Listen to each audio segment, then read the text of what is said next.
mountain is the bottom of another. The top of every mountain is the bottom of another. Run for cover, you discover some will thrive and others suffer. Cause the top of every mountain is the bottom of another. Ooh, don't wait, don't hesitate. Better speak the truth, let it resonate and let it detonate and get blown away. Till you keep on rising to a higher place.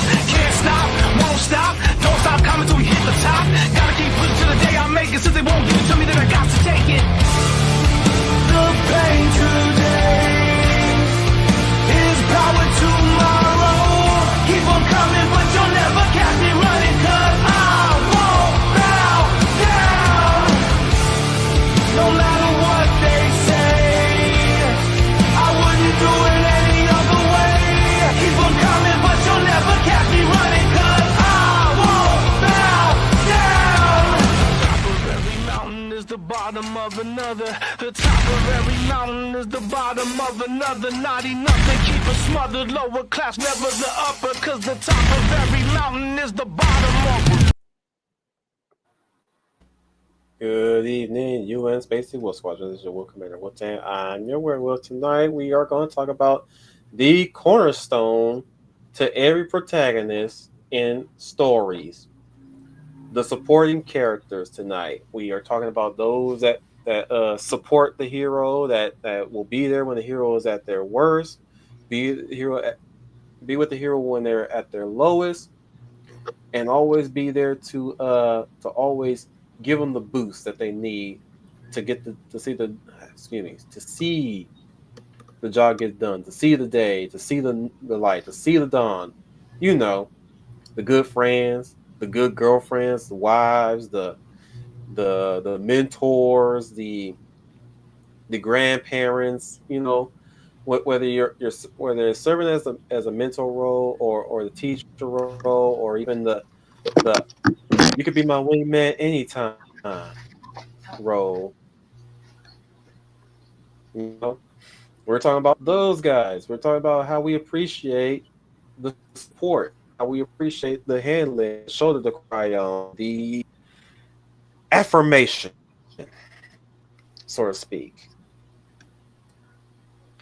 It's a role that a lot tend to either overlook or shun or badmouth or belittle. When in fact, it's true life, guys. It's true to life. We always have somebody that's going to be a supporting role. In fact, we always find ourselves in that supporting role as well. Yeah, you may think you're the main character in your own story or working to your own beat, but you can also be that one day. You can be that person that will occasionally lift somebody. And who's wrestling with their mic? Guilty. Is it Humble again? The humblest of writers, Humble Marty. Hello, I'm Humble Marty, and I write things. Welcome to our supporting character talk. Oh yes, oh yes. We have the Hound of the South, Dominic Powell. Good evening, morning, or afternoon, everyone. This is the Hound of South, Dominic Powell, and welcome to tonight's episode of The Real Millennials, where today we are going to talk about supporting characters. There's the good, the bad, and the ugly, as well as what most of today's quote-unquote creators can learn from the old masters. Yikes, I forgot. Even the toxic supporting characters. Right. There's a right way and there's a wrong way to write those supporting characters. We have the lovely Leia of our Leia Plus Size. Good evening, everyone. This is Leia Plus Size, your lovely lady of valor, and welcome to this discussion about supporting characters. This is sure to be a lot of fun. I'm sure we're going to get a very diverse and variety of different supporting characters that are our faves. So we hope you enjoy our conflab. It should be a fun conversation, and welcome to the show. Last but not least, the Sixth Ranger, Dark Stranger. Hello. Okay.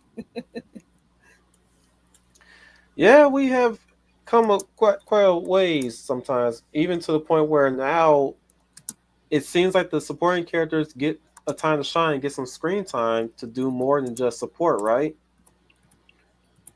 And I'm kind of wondering if has that been more towards their detriment? Did it harm them more than it helped them? Did it offset their ability to be the support? Because I'm beginning to think so. When you're giving them way too much to do, they start to cease to be the supporting character and be more of the main character. And I tend to think that a lot of people are also craving the support characters way more so than the main characters. I mean, granted, lately a lot of protagonists are not being well written, or even if they are, I think a lot of people have begun to look at them as, well, they're the protagonist. They might as well be generic good guy, you know, or they just think nothing of them because they see themselves more so in the supporting characters who, depending on their design and makeup, tend to look like them at times. You know, sometimes they look like the nerd, the geek, the junkie slob, or the in some cases when it comes down to modern writers, the designated fat friend or the duff. God, I hate that. I hate that movie exists. By the way, Yeah, Mhm. we should. that's a big oof. Not just It's in a film, but also just your personal storytelling, especially how one writes characters. it's a bad movie that people didn't pick up on. It might as well have been. It might as well have been a movie that only SJ hobos enjoy. We don't know. We don't know. But moving on, I guess we'll start with the good, right? Yeah, of course. Good- We'll start them in types. How about that? The types of Hmm. good supporting characters, like the mentor figure. Whether they stick around long enough to mentor the student, or they mentor the student enough until it's time for them to make a sacrifice or die, so to speak. Right?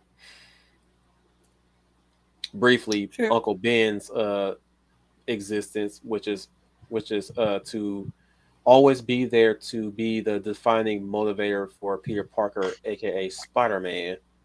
Even But in death, Aunt May he's did always that in the movie, so it had to just be her, right? It all no, started with Aunt May. no. We'll get to Aunt May in a bit because I Aunt mean, May, stripper Aunt May. Ooh. you're funny. I watched The We'll get Wrestler. You can't unsee that. right. That meme made history. But no, Right? but what makes Uncle Ben so magnanimous and so prominent is the fact that even though he's been dead for like ever, right? He still continues to inspire Peter, depending on who's writing him, mind you, depending on who's writing him. He's always there to inspire Peter, even though he's in the afterlife. He's always he basically lives on in Peter's head rent free. His words, his lasting words, with great power comes great responsibility, always etched into his brain. And it The even defeats evil Peter. Like, I forget the title, but when you had that, like, Spider-Verse convergence, and there was, like, this evil symbiote yes, Spider-Man with the Carnage, and then here Oh comes yeah. Uncle Ben, Carnage. and he's like, "No, anybody but that," and then he just breaks him and like, "Please, I'm sorry, Uncle Ben. It's all right, Peter." Mm-hmm. Great moment. Because Carnage had they had a different way of how to remove the symbiote when it came out of Carnage and the Spider-Man animated, Hmm. which was pretty Well, interesting. Because how the hell are you going to get that shit off of Cassidy? The motherfucker has Yeah. no, like, not one compassion in his heart. Period. Not Who's to an not animal? mention He was a not mention like psychopath. Carnage. Yeah, not mention like Cletus and Carnage. Like they achieve complete symbiosis, and they don't refer to each other as we, but instead I, because the two of them are that compatible to one another. A match made in hell. We're not we. We are I. And we hate our father. The feeling is mutual.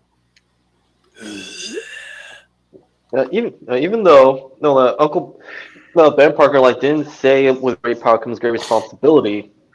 Because in the origins he didn't say that to Peter. Peter he learned about that after he confronted the crook who murdered him.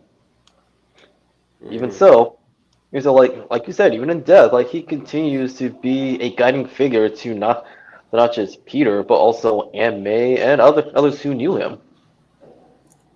His spirit will always be with Peter and be like a guiding force for him in all of his adventures and everything he deal with. I think that it's kind of like his motivation for doing what he's doing, but also to keep him on track is to remember the words of Uncle Ben.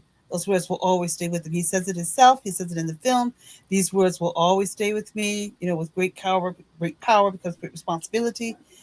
So it will always be with him, which is good that even after he's passed away, his presence, his force, his influence, everything he's taught him from youth up it molds him into the man that he is. And when he's a Spider-Man. But even when you see him in flashbacks, in the comics, I was you understand why he's talked about so fondly. It's through his actions. Oh yeah, correct. Only which makes his death just even more sad and tragic. Yes. His final but in his last moments in his life, at least he defended May when the crook broke into their house before he got shot. Mm-hmm.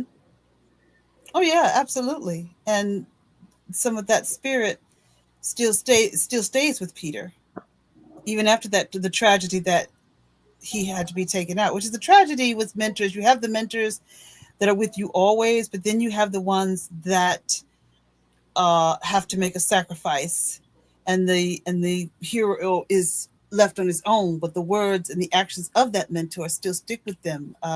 Gandalf, Lord of the Rings, comes to mind for me, and Obi-Wan Kenobi, because Obi-Wan Kenobi's spirit is still with Luke Skywalker throughout his adventures in Empire and in Return of the Jedi. So it's still there with him. And if you want to count Yoda as well, so there's two right there that are mentors in Luke's life. Another good example is Ramirez from Highlander. Oh yes, yes. Yep, that's another good one.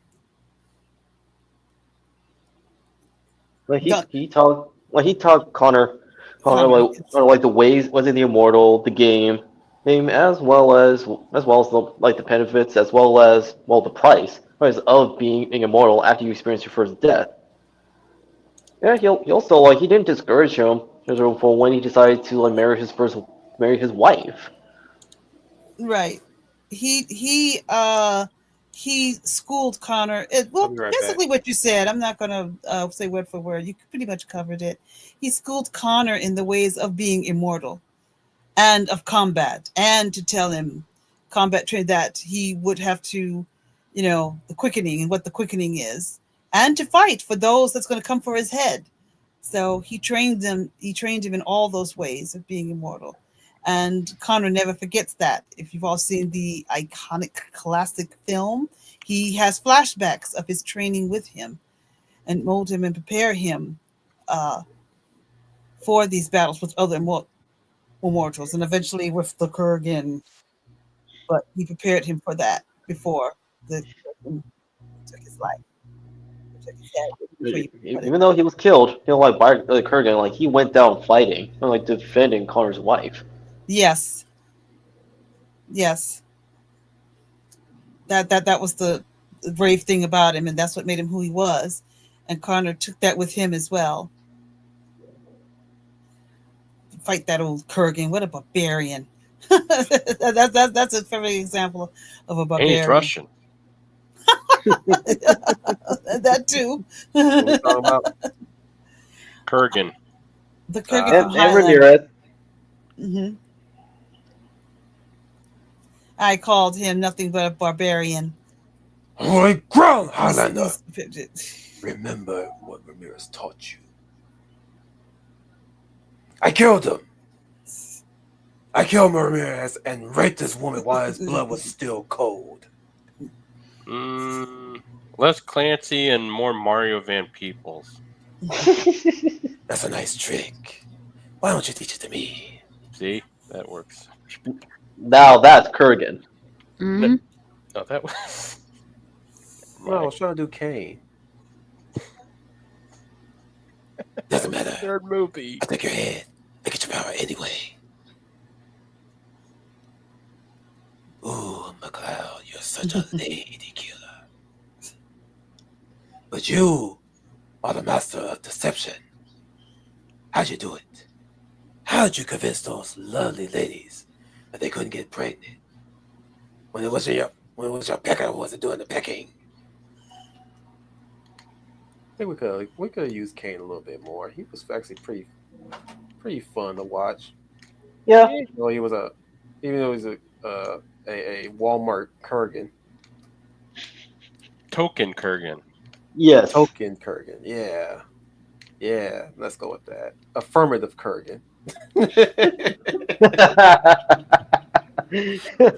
That was before this whole bullshit came in. I can't slap that identity on him. Yeah, no, no, but it's but at least like we got humor out of it. What's this one in the topic of Highlander? Besides like Ramirez, there's and of course like Connor's like new love interest. There's also Tessa, there's Duncan McLeod's girlfriend, Yes. and Darius as well as oh no, I almost So we're I crossing almost like over missed to love interests. That's also supporting. yeah. All right, let's go. Let's do it. Has someone contributed to the mentor yet? Not yet. Well- Go. Mm, Yeah, let her contribute before we move on to the love interest.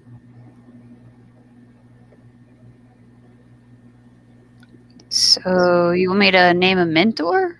Yeah, or talk about any kind of mentor. What was your favorite Yeah. kind of mentoring that a mentor does? I like Gobber from How to Train Your Dragon. Ha ha, my man. Nice. Because okay, you've got your Mr. Miyagi's, you've got the guys that are supposed to be responsible, and then you've got the guys that decide to throw a whole bunch of teenagers into some random labyrinth and pulls a lever while he says, "I believe in learning on the job."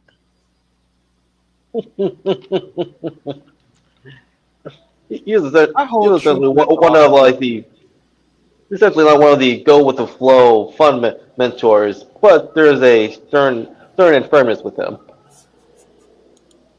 I hold true to that philosophy too. Believe it or not, learning on the job, Yeah, as detrimental as that can be. as He was- detrimental can be, it can actually be useful. He was also the guy that fixed Toothless's tail in the first movie and built Hiccup his first peg leg.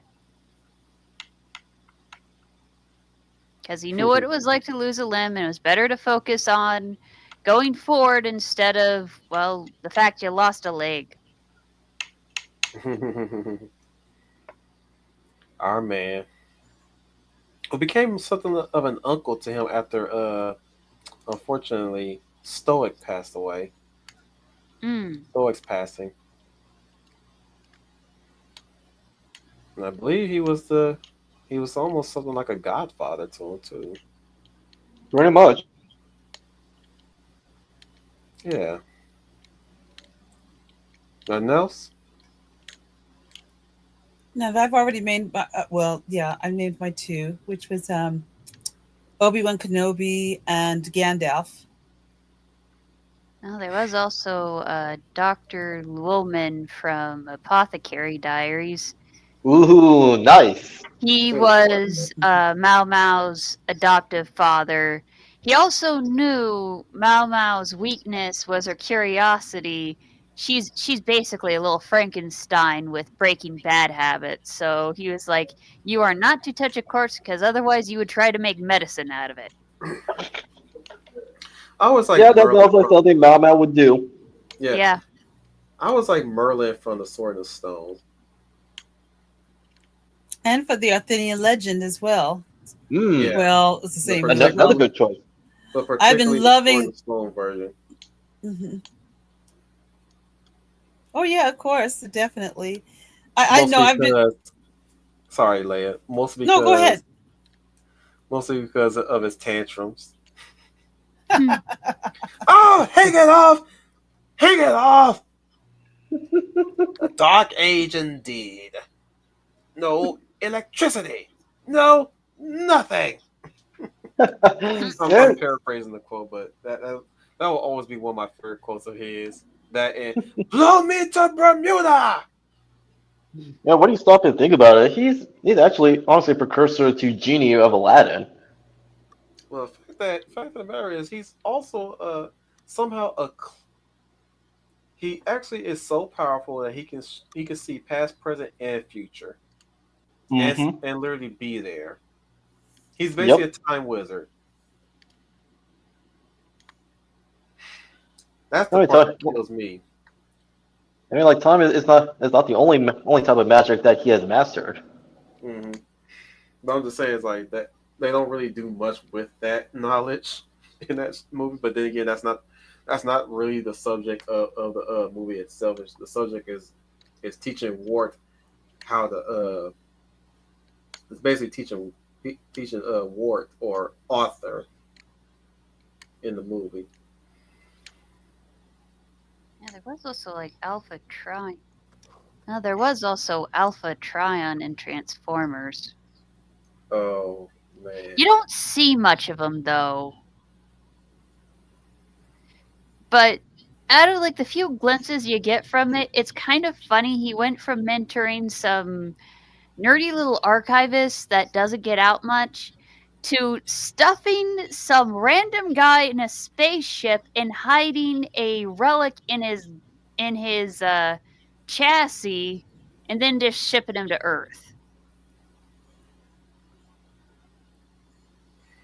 Like Childflower's statement here with supporting characters. I think what makes a supporting character compelling is that they have a life outside the protagonist's POV where the possibilities are endless that goes on for them. That is true. Oh, that's Hmm. true. That's true, Which Paul. is something that is missing with how most of today's creators handle supporting characters. They're doing something that I think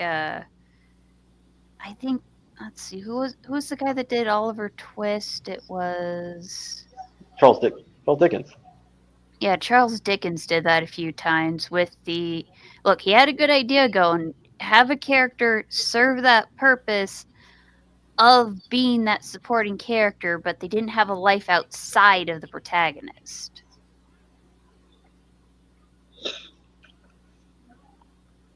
Mm, you're not entirely wrong. Yet, yeah, like in Oliver Twist, like the support, like Oliver is still the central character. Yeah, so the narrative like didn't lose focus on him. But I will say, like, even though it is a timeless classic, I was like the supporting characters in the book, well, should have been well, yes, say once they handled better, but have the presence be toned down, so the narrative doesn't lose its focus. You know what I mean? In the furry version of Oliver Twist, the one that stood out to me the most was Oliver's aunt. I'm surprised I'm not the only one who knows about that cartoon. Oh wow! I No, I mean watched it when that's an I oldie but watched goodie. it to death when I was a kid. Same. Oliver's aunt was so mad she didn't get a niece because she wanted to spoil and rotten, Wait, but you're talking heaven about bar the door that David someone Copperfield. messed with her nephew. Hmm? You're talking about David Copperfield. Oh. Yeah. Okay, I Oh, you're watched right. David Copperfield, but David Copperfield's aunt is the one that stood out the most to me because she was the mama bear, Aunt Betsy, yeah. I'm Betsy. Aunt Betsy. Even did a musical jingle over how she hate boys. Yeah, Yeah. Yeah, that's something you I don't don't forget. want nephew. Don't mention him again. Don't you know that boys were brought to be bad? I hate Now boys. there have been like many adaptations done for Oliver Twist, including Hmm. one featuring anthropomorphic animals, but we will touch on adaptations later this year. Are we? Yes, yes, we are gonna talk about adaptations in the future. Wolf, Okay. it's one of the upcoming episodes. Those for the real millennials. I know. I know. Catch a nigga off guard with that shit. Oh, You gotta be prepared, man. Before we switch Especially topic, one interesting aspect of a supporting character is one who also is not wholly supportive, but kind of flips between somewhat antagonistic as well supportive. I would throw out Long John Silver to Jim Hawkins. ooh, yes, from Treasure Planet. Well, Treasure Island in And general. well, oh no, I was gonna say Treasure Island as well, but yeah, Silver is a good example of a supporting character who can be supportive as well as antagonistic towards the main hero. absolutely. And one more I like to mention before we move on. I would like to mention. I hope it falls in this category, but I would say the fairy godmother from Cinderella, It does. whichever version, Yeah, whatever, she counts. She counts as a whatever mentor. whatever version you like. We know there's been thousands and thousands and thousands of remakes. You may like Whitney Houston fairy godmother, or maybe you Hmm. like I can't think of a name right now. God, it's a name. Oh, my brain getting old. From the live action one, Helen Bonham Carter. But my favorite has always been the fairy godmother from the classic Disney animated cartoon that still stands up because it lets you know that no how lonely you may feel, there's always going to be that one person that's going to be out there looking out for you. And when the time for them to come to give you a boost, they're there, and that is the fairy godmother.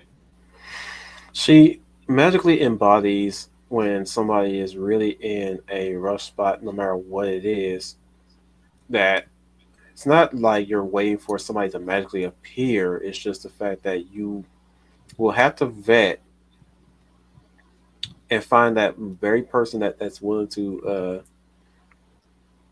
go out of their way to get you out of a rough spot. As with Exactly. as with many supporting characters in stories of fairy tale stories, like say even the Blue Fairy with Pinocchio. Blue Fairy Pinocchio, Jiminy Oh Cricket. yes. Um, oh, what was a supporting character in Cinderella?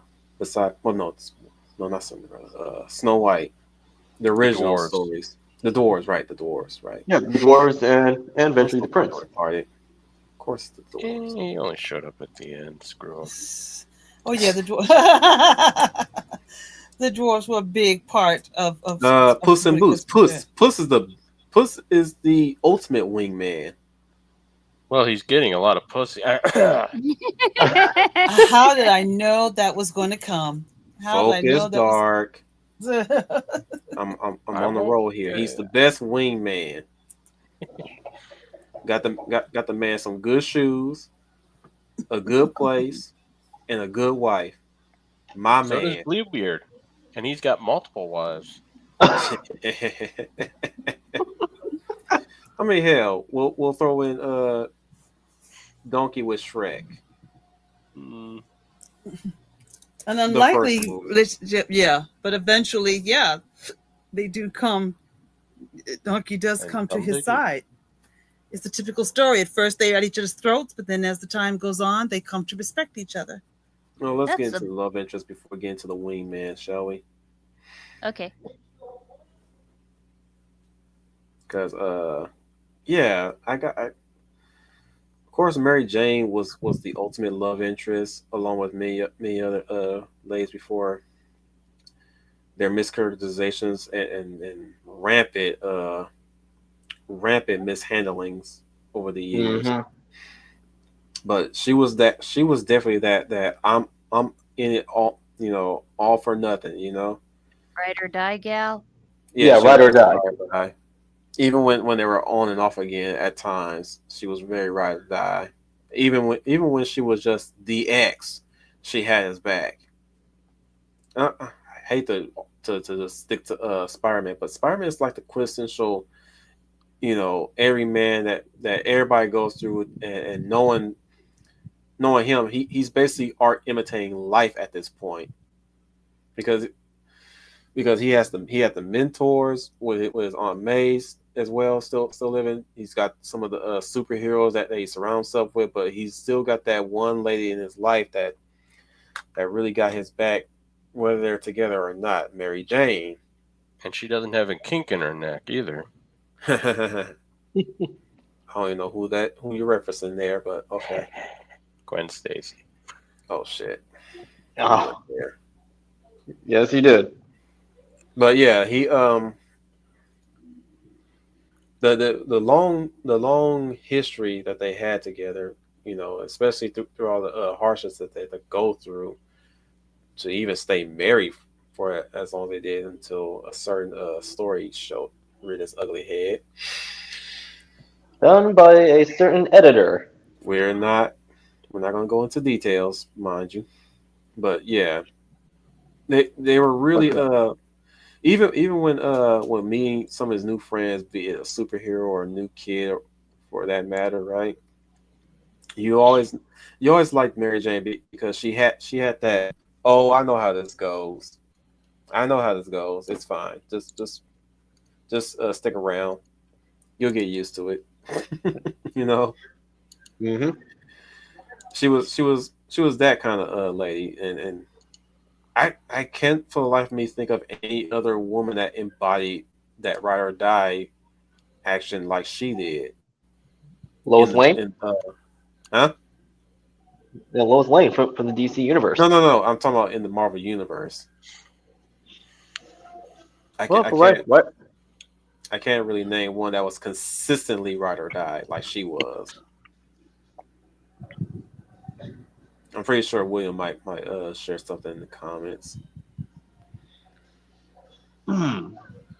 No, no, no, no. Hold on. No. Well, Pete always had his hands. They're sticky for a reason. Chani from Dune, Child of Fire speaks of. I would say she would be. He would be. Now, granted, I have yet to read the books themselves yet. I'm gonna be cracking them open real soon, though. Pain awaits you. Right? But no, Oh, oh, okay. what, I what? got it. Oh, I found another character who happens to be a hero who is ride or die is Megan from Excalibur. Ah, don't know her, unfortunately. No, she's an empathic shapeshifter like who met Brian. Brian, like and the other founding members, formed a team. They fell in love, and eventually they got married. Okay. Kind of wish that Logan and Mariko were like that. Oh, they could You're have not the had a only one, family. man. Nari? You mean Yuriko? Yuriko? Yeah. I thought Yuriko was the ninja girl. Or was that No, Yukiko? you no, it's Yukiko. Yukiko is the ninja girl, and Mariko is Logan's love. I think Well, they Not to mention, changed it. I think they kind of changed it in the cartoon. mm, oh, that'll be Yuriko, Lady Deathstrike. Ah, oh no, okay. they had a thing, but he was a spy and stole from her daddy, and Yeah, believe killed him or he killed himself, one or the other. And then when they brought in Dakin, uh, Oh, he had another Jap wife from the 18th century or early It, 19th century or whatever. I don't it was the remember. eight. It was the early 19th century. Yeah, and drama happened there, and she died or something. And yeah, Yeah, Dakin. Yeah, he's a whole lot of can of worms that we're not going to touch on. yeah, like he's got a regen factor, right? So how is it all those tattoos keep staying and don't fade away? Right? But yeah, And logic. well, now Psylocke, she was almost right or die for Warren. Oh, she did a lot of writing and dying too. Yeesh. You're not wrong on both counts. And like Bobby, like he almost had a right or die woman in his life until Mhm. some other decided to screw him over and decided to not have the two of them get married.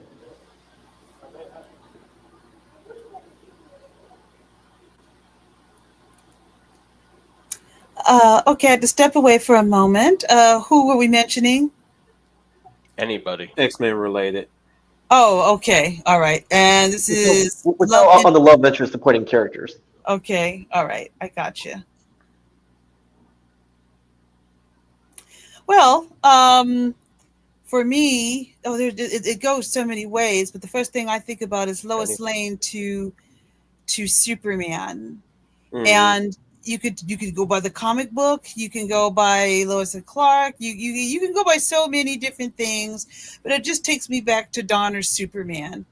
And Margot Kidder's still one of my favorite Lois Lanes, and her companionship to him, and how much we see clearly in both films how much he means to her, and and how much she means to him in both ways, even as Clark, and eventually when she discovers that he's Superman, the support is still very much there for him. So that is one of my favorites. I'm trying to think one particular moment, or you could look in Superman 2 when he realize after he gives up his powers in order to be with her, and then when he discovers that Zod is here and he is the only one who can stop him, she still tries to support him and tell him that don't you didn't know this was going to happen. This isn't your fault. You didn't bring this on yourself, you know. But I made the mistake that they knew, and then she realizes, he has to go back and he has to be Superman again because the world needs him.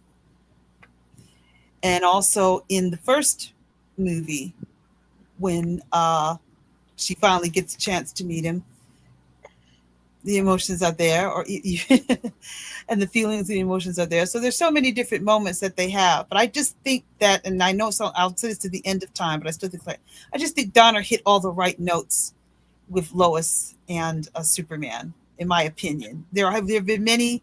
There's one coming up now, but I still feel, and maybe it's a bias because I grew up with it, but I still feel like Donner just hit all the right notes with the relationship between I don't Superman know. and I'm gonna Lois. I'm gonna give James Gunn a chance on this one. That teaser did not impress. I don't. You're not I wrong. Did you watch the yeah. sneak peek though? Yeah, I I did. I did. did like the dog thing, but then the robots, like, do not thank us. We are No, I either didn't like the wasted. robots. We have no It's conscience or anything. Gunn. By the way, It's this is number Gunnism. 12. He looked at me, wink, wink. Like, um, Yeah, okay. It's I Gun. That's some Gunnism. Yeah, I see a I'm lot of gonna red prepare myself flags. for that. I'm gonna prepare myself Hmm. for that because there are some things that Gunn does do that I'm just like, okay, excuse me. But it has Um, to be Superman. It can't be James Gunn. It has to tell the story of Superman. And I'm that's where sure the he. red I'm sure flags he. come in. Yeah, I'm sure he will keep his focus on Superman, even though he's got multiple supporting characters that are seeing the light of day finally Yes, in but the do on the we big really need screen. them? Do you really need them in this movie? in this movie, I think this should just be a Superman movie, and you can add these characters in later. Just focus on Superman. We know there are other heroes out there, but this film should just be his story alone, and then you can move on to adding more characters. But we really don't need all these other You're characters. asking for a standalone story, and I Correct. appreciate that. I agree with you there. It does.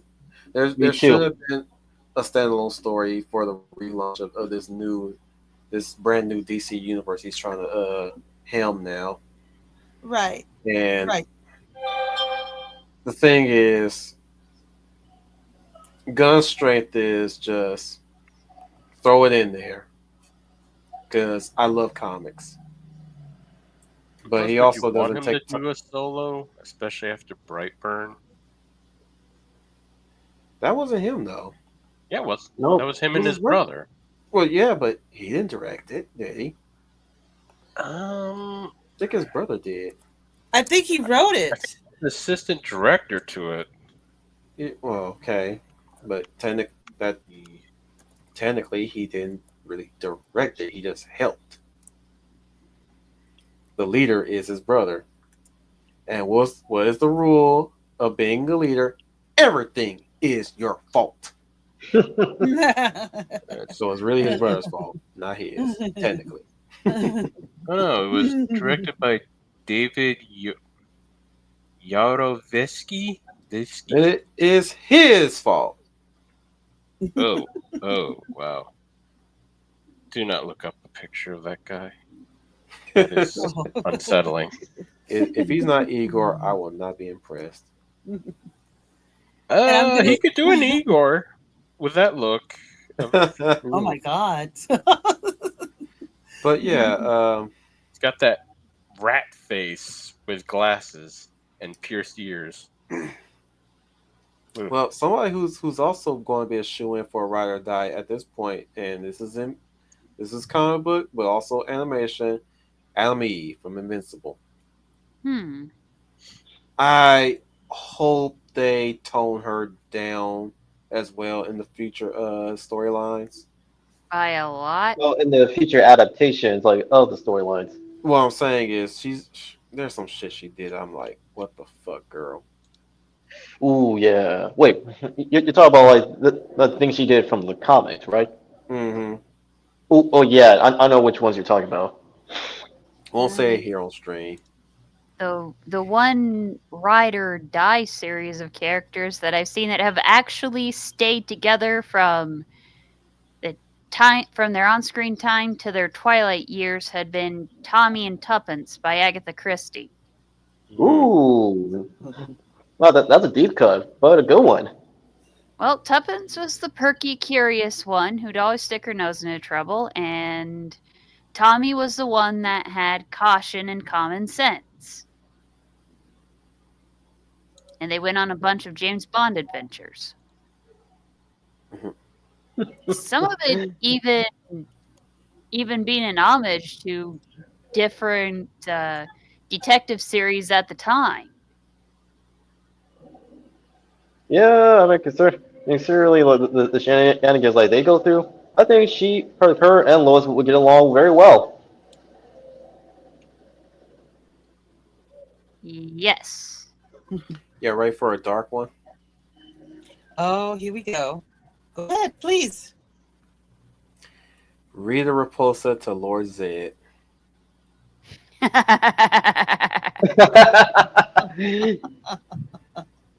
Even to their cleansing at the end of Power Rangers in Space.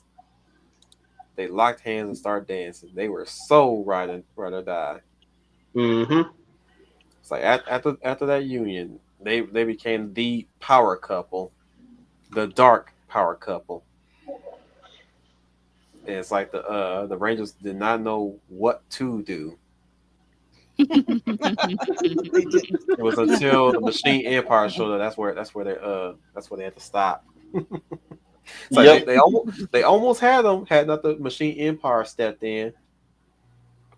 And to be honest, I mean I understand that they're the Machine Empire. I mean they're mechanically expensive, right? Yeah. but they had no business muscling on their territory like that, especially when they had a foothold on the planet Earth at this point. Now that the Rangers were disabled, it's like seriously, y'all don't, like that ain't how that works, man. That ain't how that works. They still rule that galaxy. Why you trying to muscle in on their turf? What's wrong with y'all? Politics. Hmm. Right? Well, Or maybe also, it takes what? predator mosey in on the predator's territory. Now, King Mondo and his queen, like, they're also ride or die. Even Mm. like when they were just heads, like during the final battle. Oh yeah. Or a classic one, Nick and Nora Charles from the Thin Man films. Huh. Hey, good, good choice. Or Or should for I say, good funny, choices. Megatron and Starscream. Nice. Oh, you're funny, man. Anyone else care to object? I still function.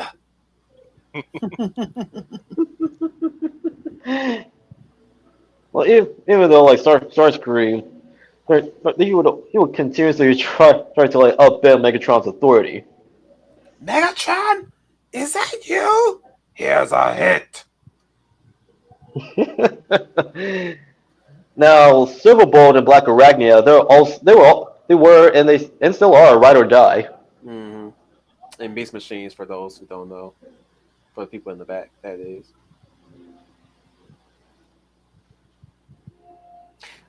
Airraiser and Tigertron as well, even though they didn't really cement that relationship yet. They cemented it into Rest specifically. But now they Interest before before like they were turned into Tigerhawk, but now like they share a body. oh yeah.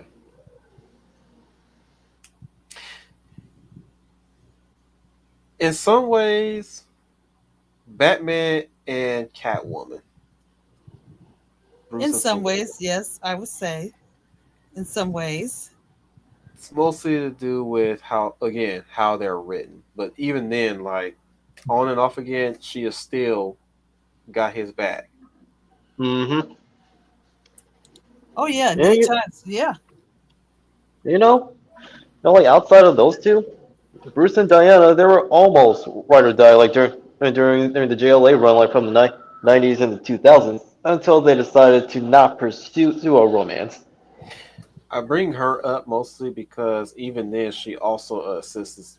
She's basically the den mother to the Bat family as well. Whenever Bruce is away somewhere, and Nightwing might not Nightwing, but Red Hood might get a little bit too antsy at times, Mm-hmm. and maybe she has to step in to rein him in.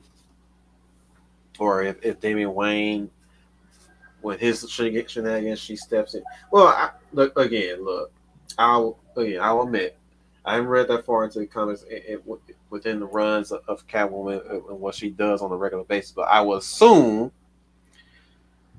by somebody else's omission that she is that bitch.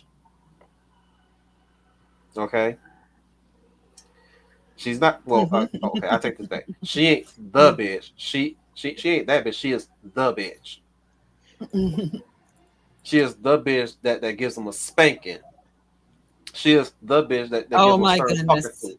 She is the bitch that will tell them, knock it off before daddy gets home. She is practically their mother under a different name. Oh yeah, she is the bitch, not that bitch. There's a difference now, and Leia knows there's a difference. There's the bitch, and then there's that bitch, and she ain't the latter. But I come to respect Selena over the years. Usually usually it was always Talia for me. I was a Talia stan Oh, until she roofied Bruce, and I was like, okay, bitch, what's your problem? I thought you were all about that honor and shit. no, Now you now did something that dishonorable. now that's from Grant Morrison when he took over writing duties for Batman when he started his run, and he to this day, like disdain he had done to Talia's character, has yet to be removed. And yeah, fuck him too.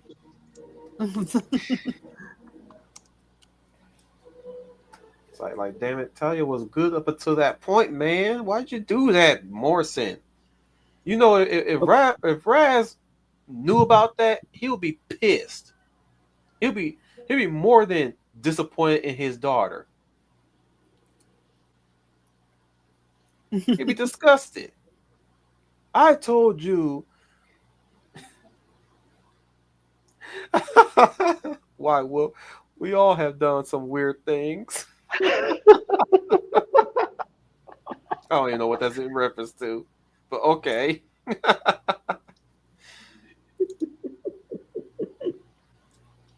Is that why she sucked in The Dark Knight Rises? Well, she must have did some sucking because we know they did a little fuck wucky. Oh my goodness. Wow.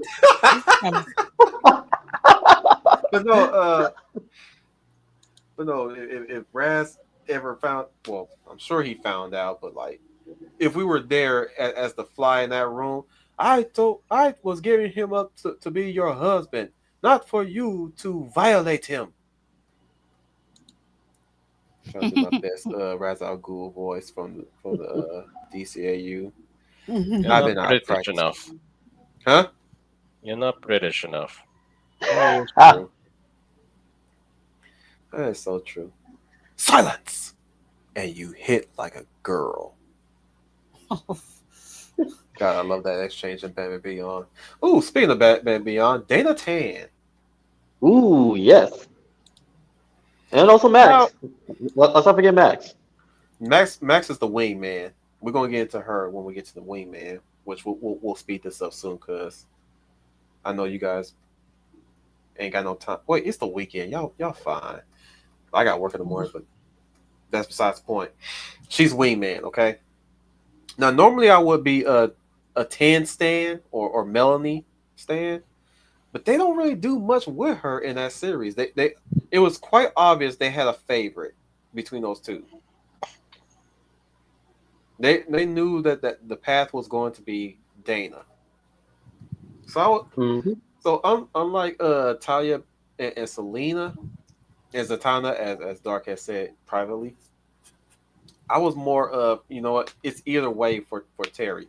Because one, I don't mind Dana. Two, really love Melanie.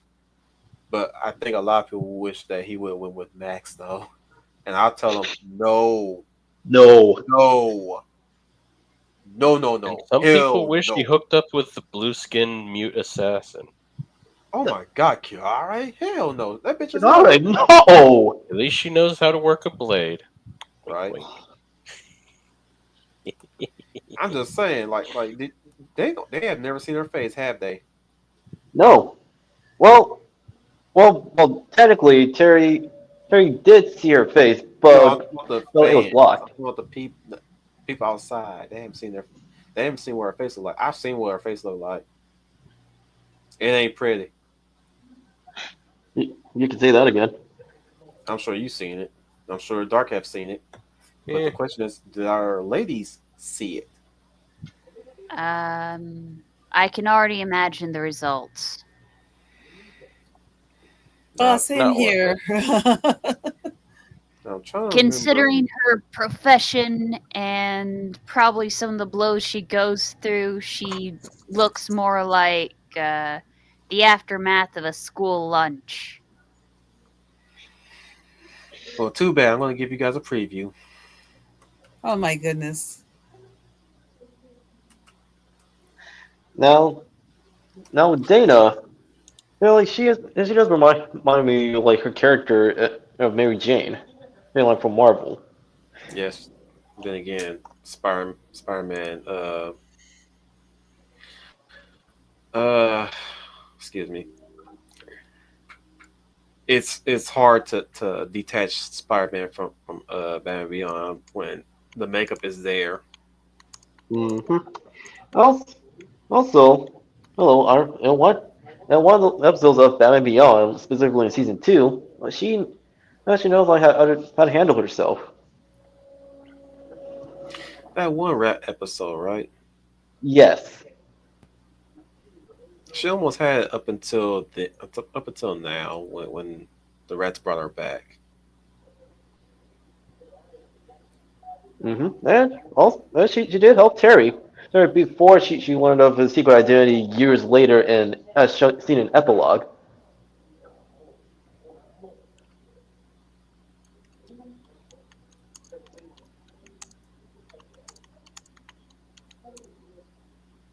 Well, I want to mention, since we're talking about uh, uh, partners and protagonists and best friends of lovers, one of the best stories in film of lovers and partners is undoubtedly has to be Adrian and Rocky.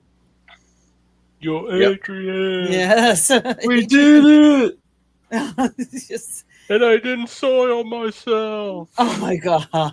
Did you really say that? No, No, that's dark, but no, I just remember Meet the Spartans, and Oh you my had that god. Rocky in the diaper Oh god. fighting Kevin Sorbo. that was Wasn't he the supposed to one be that knocked his funny. head off?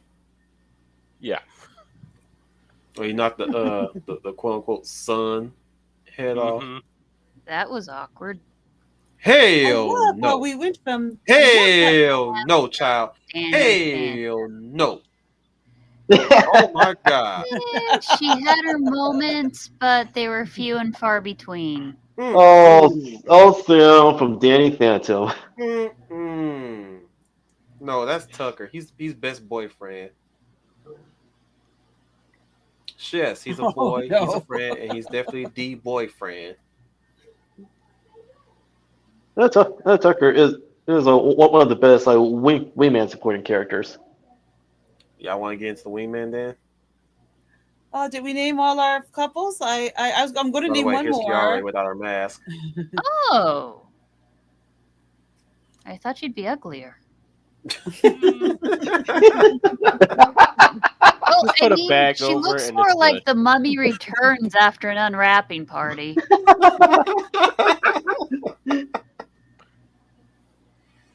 uh, who wants to add a few more honorable mentions before we move on? Of romance? Yes, Just the love interest. Well, I guess for if he's there, I know Albert loves this series, so great. We can't go without mentioning Edward and Bella from Twilight. Hell no. for all you Twilighters out there. Hell no. Well, since Heck no. we're on vampires, I also think about there's two I meant to mention earlier, or I don't know if they count as ringmen, and that would be Pam and Eric. They're not romantically involved, but they're very devoted to each other. And then the romance part would be Suki and Bill, who are the romantic partners. But Pam and Eric have a different type of relationship, and they're very devoted to each other. She's very devoted to Eric.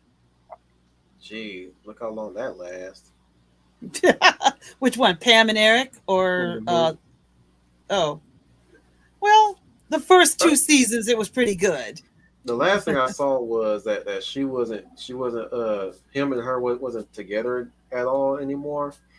And I think he ditched her the moment he got his sister back. For a time, but then eventually he did team back up with her again. Let me put it like this: the finale of True Blood is in the category of the finale of Game of Thrones. Really bad, awful ending. But after he was with his sister, he did, before the season ended, reconcile with Pam. Wouldn't know. Stop caring after they introduced the next fairy vampire hybrid bastard. Oh yeah, I was out when they did that. I was out. I'm like, okay, this is getting stupid. So and I'm out of it. Oh, And also when they broke up Bill and Suki, I was out because the romance element was gone. No, It no. didn't make any Actually, sense. no. I was officially out when Bill became a god. I was like, nope, not doing this. yeah, Yeah. that's when Yeah. most people like checked out of True Blood. So Yes. Speaking if of the supernatural stuff, I guess there's this one good romance that you can't just not mention. Dean Winchester and his 1967 Chevrolet Impala. He loved it so much he got a copy of it in heaven and drove it nonstop. Well, if you want to go with cars, that there is the Haas and Kit. Well, that's true ride and die there. That's very true. I like.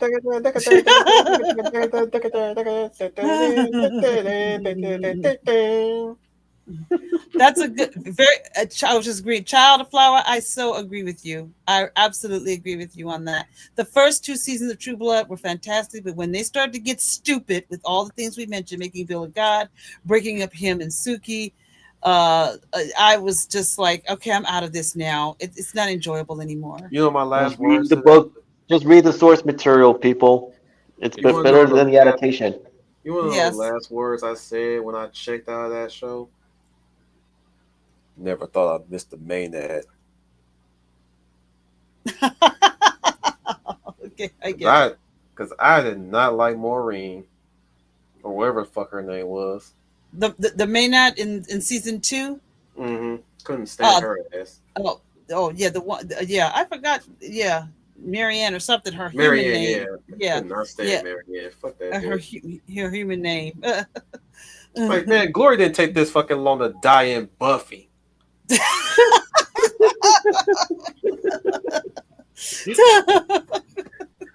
That was my response so right there. true. Every time I kept seeing this bra That's a good on one. screen, I mean, I liked her. I liked her charisma. I liked her. I liked the way she talked and everything. But damn, why is the hero taking so damn long to kill this bride? And I was like, man, Glory didn't take this long to die in Buffy, and she's a god. She overstayed her welcome. Yeah, what was their problem. They didn't know how to conclude. They knew how to get it started, but they didn't know how to conclude with characters or plot lines. Let's go on to the wingman of supporting characters, shall we? Like we stated, Tucker from Danny Phantom, man, always was all in for the ghost hunting biz. Had the technology to do so at times when plot convenience reared its ugly head at times. Then again, there was also Valerie, a pseudo supporting character that was more of a rival to Danny, and also AKA the true love interest to Danny. And everybody knows what I'm talking about. Y'all can fight me all you want to. That was him. Yeah. That he went with that fake ass skim milk of a broad, and he didn't go for hot coffee. Then you're Asian. At least you look Asian. You're supposed to go with, you don't go for the fake ass marshmallows. You're supposed to go with the real hot chocolate. Yeah, the same. Then again, you know what the message they were pushing. Sometimes the person who has the same interest ain't the person that you ain't supposed to really go after. You're supposed to go after your complete opposite. That usually works, but not all the time. They have to have good chemistry. Yeah. That's another thing. And they lack that in spades. But him and Valerie, I was like, go with her.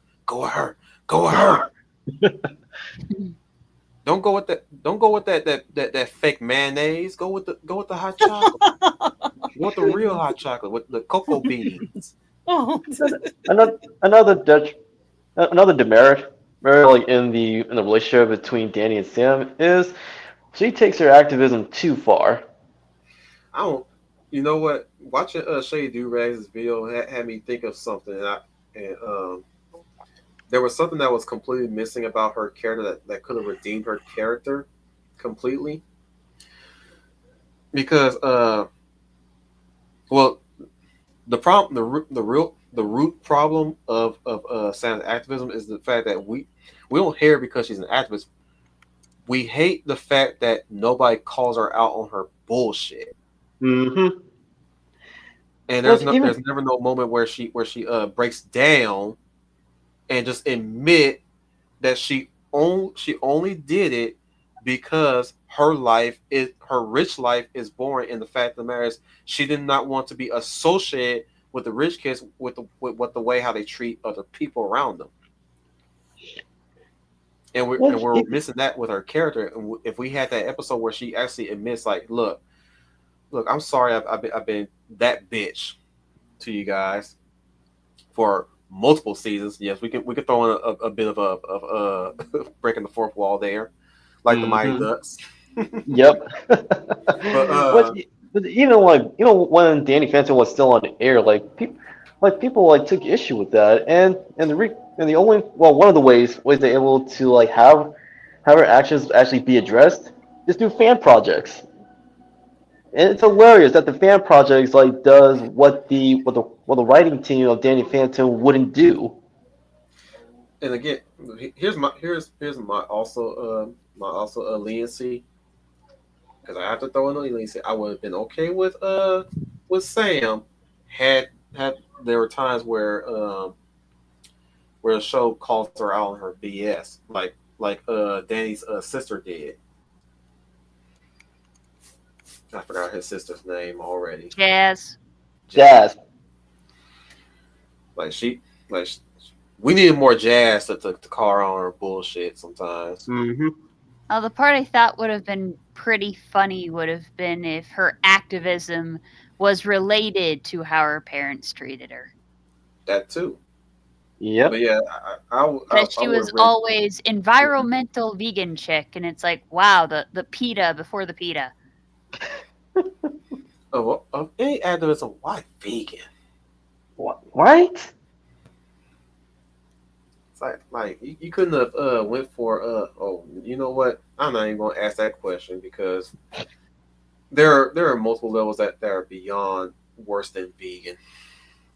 I mean, vegan's bad, but damn, consider what we face for the past 5 years so far.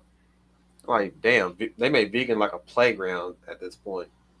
Vegan's that one nerdy chick that just doesn't fit. Vegan's that one shit that just pretends like everybody, the world.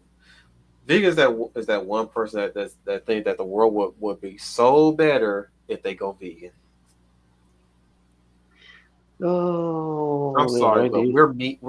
By and large, we're omnivores, but yes. We do need our meat. Mm-hmm. And if we don't, and truth be told, we're still part of the circle of life when it comes to nature. If we don't eat the animals, they will soon overpopulate. Mm-hmm. I don't see y'all taking all the animals that they ain't supposed to be here and return them back to their habitat. I don't see y'all doing that. You know, the ones that stow away on the ships and screw up the ecosystems of our locations. Granted, it's not their fault. They just explorers. They're curious sometimes, and they somehow sneak their way into a ship and they find their way into a brand new world. Illegally. I don't see you motherfuckers scooping them up and taking them back to where they belong. Well, let's get away from vegans and back to supporting characters. Supporting character would be the wingman of Iceman. Hey, from Top Gun. May Val Kilmer rest in peace. Yes. May he rest in peace, but Iceman, I'm not going to stay too long on it because we're going to cover his career.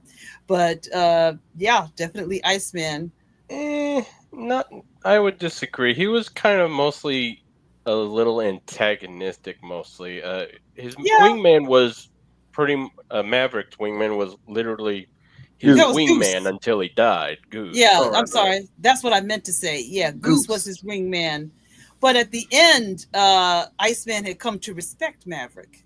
Yeah. As we all know in that famous line. Yeah, so that's interesting. Enemies or rivals become friends. Right. Is a storyline you get as well, because they definitely were rivals. And Iceman was the better and most enduring trope. Yes. Mm-hmm. Rivals to friends. They start off with rivals, but in the end, they come to respect each other. We got that with Rocky and Apollo, and we got it in Top Gun as well. They come to respect each other by the end of the film, but they start off as rivals. Yeah, like Piccolo and Goku. Hell yeah.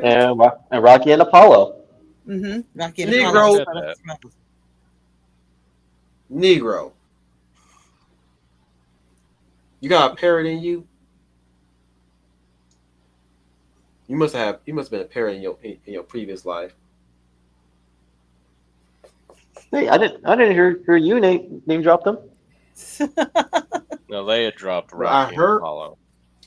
but I heard them already, man. Damn. Oh my goodness. Well, speaking of somebody's Apollo to somebody's Rocky, Smokey and Craig. Rocky and Bullwinkle. I said Smokey and Craig from Oh. Friday. But yeah, Well, I wouldn't have you're thought not about wrong, that though. one, but that's an interesting choice there, Wolf. I wouldn't think about those two, but He was okay. better wingman than Day Day, and he's his cousin. You would think Yeah. the cousin will have. You would think the cousin would be more of a wingman than the dope friend. And Carter from Rush Hour, like he's also a good example of the wingman. Mhm. Yes. Rivals. Well, they weren't really rivals. They were from different worlds, but they at the end they come to respect each other and become friends. Well, I didn't say Oh yeah, I look didn't say they were rivals. I said like Carter is the wingman.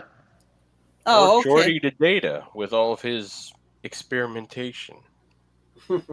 I don't know how to take that, but I will say Jordy and Well, Data. It went from very to like trying to become more human, understand comedy. I don't recall if he gave him any pointers with Tasha. I think that was all Tasha. Oh goodness! I knew he was going to go there. Continue. Well, I wasn't going to go anywhere dirty with that. It Oh. wasn't really something taken too long before she's like, nah, this ain't going to work, and then she's dead by tar monster. Mhm.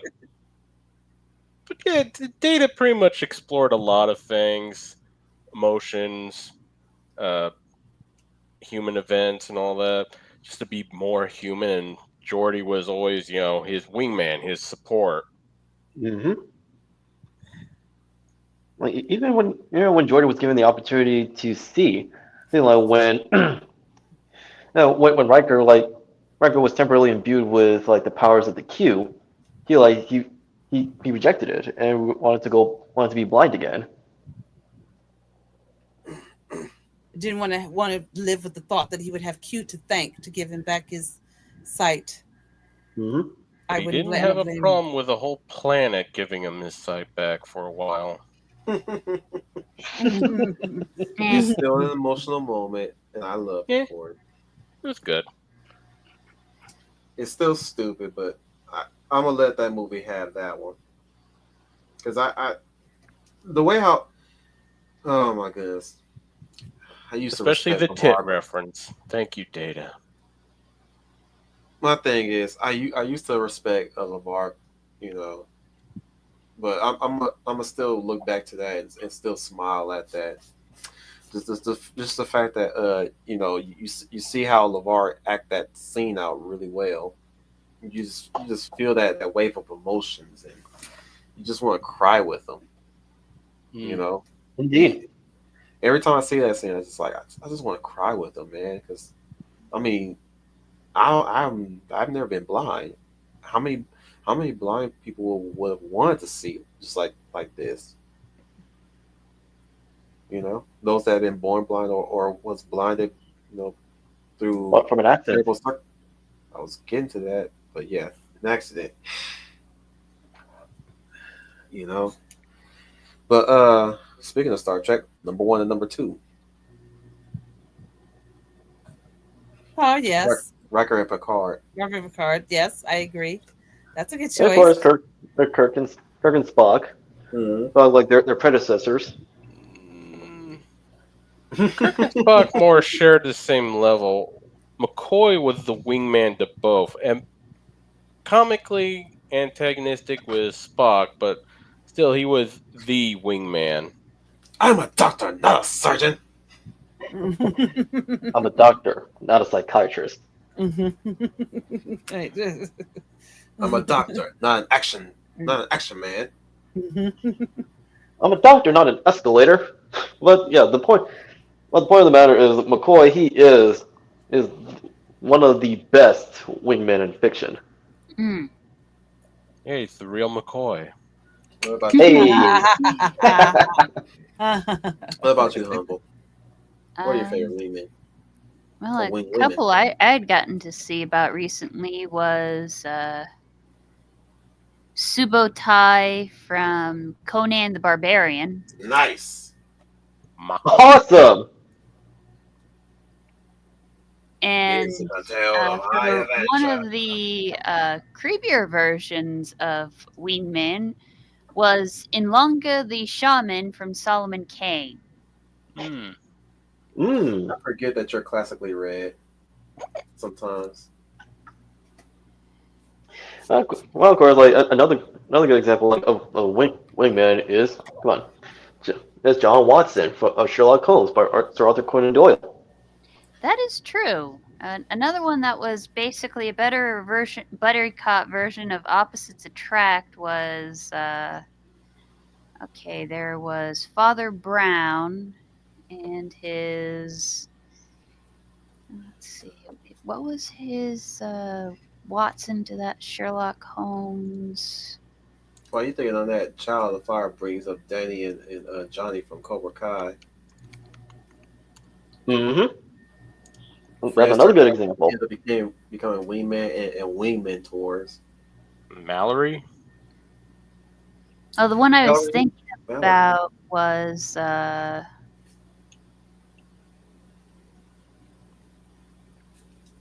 Oh, the Father Brown, Bridget McCarthy? no, Father Brown was written by G.K. Chesterton. Mm-hmm. And he was the priest, and he ended up with basically the British version of a 6'4".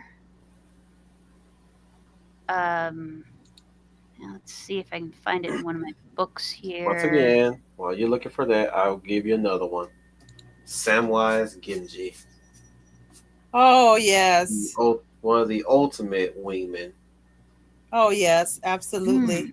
I I would can't totally want to carry, see that. I can't carry it for you, but I can carry you. And I will. No. Oh my god! Somebody put that in. That shit had me rolling. It was Doug Walker that did that.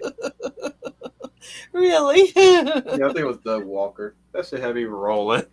Mhm. This Eric Cutler, Mhm. I always love you by Whitney Houston. I was like, you know you wrong for that. Now you got the girl shippers on a roll. Oh, Thank Uh-huh. now you, Doug. now I remember who that guy was. Flambeau. Okay. Take the personality of Disney's Robin Hood, mix it with basically Bugs Bunny, and that was Flambeau in a nutshell. Supposed to be a master of disguise, but he's like 6'4" and very athletic. He's like a gymnast. It's true. Gymnast master thief. Though the one probably everyone would be more familiar with would have probably been Mao Mao and Jinshi, Mm-hmm. who is not quite a ride or die lover boy. Jinshi isn't, but he's the guy who tries to keep her from putting weird things in her mouth. And it's like, wow, we now know what it's like to own a cat. Well, I got another one for you for Wingman. Tars Tarkin, Oh, nice. Nice. the Thark from John Carter of Mars. Come on, lady, you know who Tars Tarkin is. I haven't seen the movie in a while, but I know I what ain't talking movie. about I the know movie. what you. No, no. Technically, yeah, but I ain't talking about the movie. Okay, But then Look, I'm still going blank currently right now. reading, which I'm still currently reading, nice. but not right now though. But I do need to get back into reading the Barsoom series because definitely it's definitely all three books in one. And But it's a classic within the science fantasy genre. I'm not sure if it was my mom or my cousin that bought that book for me. One of my cousins. Anyways, Tars Tarkin is my man though so far. Tars, I'm still in the beginning where he's where him and Deja are basically captives in the Tharks. They're imprisoned by the Tharks. So I'm still there right now, and him and Sola are connecting in the light. She pretty much told him his backstory. That's where I left off so far. But yeah, All right, that's pretty neat. But yeah, so far I've just been engaged. I was reading at my mom's house. My mom was just looking at me like I was just buried into the book, and she was like, "You were really as into that book." I was like, "Yep." Now, Dynamite Entertainment actually had the rights for Edgar Rice Burroughs' Jump Bars 2 series for a good long while until it moved to another publisher called American Mythology Publishing. But that's pretty much what I do when I'm at my mom's house when I go to visit. I read. Oh, well, that's good. I think that's great that you still like to pick up a book and read. Wonderful to hear. So I did back when I was living with her. At times, I read.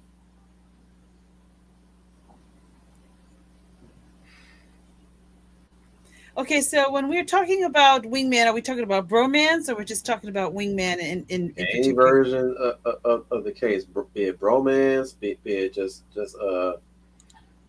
unlikely allies, that as the story went along, you know, that person became a valuable partner, like say Donkey, again from Shrek.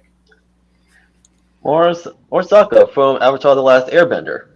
Yeah, yes. Mm-hmm. Still continuing the Nickelodeon train. Yeah, Sokka was definitely a wingman, quite the wingman. Bro did not care whether or not a 12-year-old boy was about to date his sister. Well, there's also Flamey. besides Sokka, there's also Gerald and Phoebe from Hey Arnold. Technically 112, but even then, that's like, And you can't forget Genie to Aladdin in the Disney film. Mhm. remember, be yourself. All right, Sparky, here's the deal. And once you get close to the little lady, you remember gotta be a straight shooter. You got it. All right, nice guy. No. What do you say?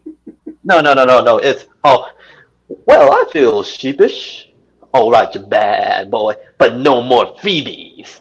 Yeah, it's like, all right, you bad boy. No more freebies. Robin Yeah, Williams. Robin Williams You know was what? He that played one guy that you sizable. just let loose without a script, just an end goal. Yeah, yeah. Even Robin Williams, he played a sizable number of wingmen.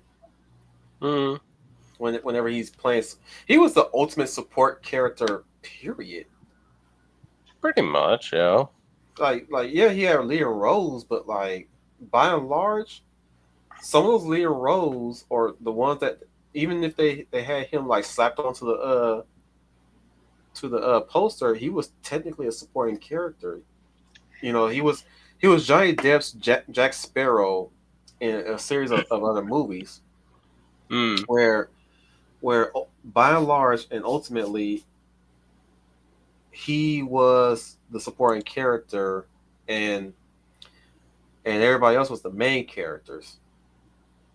But we were more focused on him because he's Robin Williams. Mm-hmm.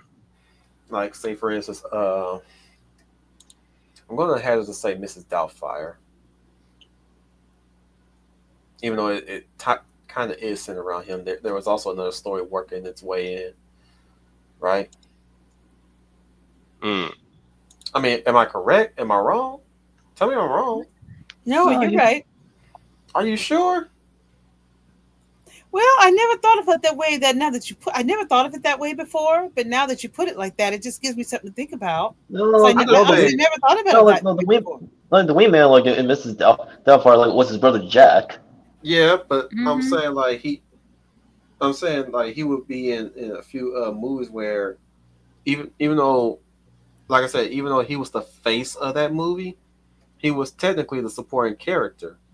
Like I said, even going back to Johnny Depp when he's Jack Sparrow, his face is prominently on the Black Pearl posters and many other posters, but by and large, he is the supporting character or the trickster character specifically. But he plays support to the first trilogies, Will Turner and Elizabeth Elizabeth Swann. Swan. Swan. Yeah. It's ultimately Well, their story, their love story, all wrapped up in one as well. Mm-hmm. And he's just let's just say he's the witness. He's he as large. I'm sticking to Jack Sparrow real quick. He's larger than life for sure, but he also at the same time tries his best to not be in the limelight at Mm. times. He does Yeah. his best to avoid the limelight. If you notice, the one time when he's in the limelight is when he's captaining the Black Pearl. But anywhere else, he just tries not to stand out. Try not to have a target on his back as well, because he knows everybody is very interested in him, Mm-hmm. trying to make a name for themselves, trying to carve their names into his skin. Try to do my best Gavin impression, but I failed. That is Han Solo with his so, wingman Chewbacca. yes. What's up, hate? And just sometimes Luke Yeah, Skywalker, he right. becomes, I guess they become sort of friendly allies. At first not, but in the end he comes to eventually respect Luke Skywalker. But I guess again, I guess more of Obi-Wan and Yoda was more to Luke Skywalker in that aspect. Oh, they were still the mentors, but Yes, but there's Han. also there's also Obi Wan and Anakin. mm, Well, that's a different type of one because that didn't turn out so good, did it? You are my brother, Anakin. I I loved love you. you. I hate you. Yeah, that didn't turn out so well. I have the high ground, Anakin. It's over. You underestimate my power. Don't try it. Ugh. Anakin, you know what you could have done? Force pull. Who has the high ground now, my master? Oh man, but Okay, you could have tried that. Yeah, and no, that no. that The reason why he didn't, of course, he didn't because he was already frustrated, angry at the fact that he just wouldn't die. He was using anger to try to overpower Obi-Wan at this point. He was at this point a Sith and fighting like Anger a Mhm. Sith. blinds you to reason. Yep. But if he was say what's that fucker's name from the Old Republic? Oh, which Raven? one, Revan? Revan? Not Revan. I said the Malik? Old Republic. If I was No, talking it about was Revan, Revan. not Knights of the Old Republic. The Okay. Old Republic. There's Knights, and No, then there's the Old Republic. no, no, no, I no, know they're no. taking place in the same universe, but I'm talking specifically about the Well, game, the Old Republic. Not Malik, not Revan, the face of the villain of the Old Republic. If Anakin was anything like that jackass would have force pull his ass off that mass of land. Because even though he fights with Anakin, he oh, still causes oh, Luke no, to no, force wait, I pull. know who you're talking about. What's his name? Valgus, Malachus, or some shit like that. Malachus. There we go. Thank you, Malgus. Nate. Yeah, that fucker. Yeah, if Anakin, was like Malgus, he would have force pulled Obi-Wan off that ledge. Where will you go then, motherfucker? Yeah, just Darth Malik. No, No, Malik is in Knights of the Republic. Mm, no, that's what it's saying. I'm looking up just to be sure. It's saying Darth Malik The fuck? for the so I Old was right. Republic. That was right. But wait a minute. There's two Maliks now? What the hell? Not two Maliks. Yeah, what the fuck? Not two Maliks. No, there's only one Malik. I know, but you telling me that there's two now. Yeah, it's Malgus. Is it? Yeah, it's Malgus. Okay, let me It's get his all over the picture. place. Now I'm just going through and Look, saying motherfucker, it's Canterbury, also known Malgus. as Darth Vitiate or Valkron. Like, I don't. I hate this Sturge stuff. It's Malgus. His name is Malgus. Continuing on before transitioning to like the other types of supporting Speaking of characters. which, actually, he has a whole shit ton of wingmen on him. Well, Actually, if I could get an honorable mention to wingmen, of course, I would have to say Steve Rogers and Bucky Barnes. mm-hmm. Since we're talking about wingmen, yes, I'll give an honorable mention to them. Been wingmen for a long time. Through thick and thin, and through many adventures, and of course, Steve sticking by him when he broke him away from Hydra and tried to bring him back to his old self again. So that's very honorable. I got y'all a dark one. That's the Tatsu and Shredder. That motherfucker right here. That's Oh. Malgus. Is that from a video game? Is that from a Yes. game? Yeah, Yes, from the Star Wars: The Old Emerald. Republic. Yes, the Emerald. Oh, of the okay. Republic, Okay. which I'm pretty sure is dead at this point because there has been no new expansion after the Eternal Empire. Or the Infinite Empire, excuse me. Was it Infinite Empire or the Eternal Empire? Hmm, That was the Eternal Empire. Yeah. good question. No, because Revan was the Infinite Empire, right? Yes. Gotcha. And Valkyrion is Eternal Empire. Motherfucker, I ain't played the games, and I'm so fucking well informed on that shit. Somewhat.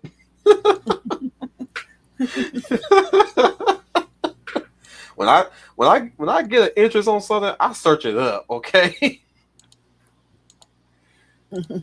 I'm like, bro, it becomes second nature and just straight up just eternal memory bank right there. It just pops up to my head. That's just how it is sometimes with me.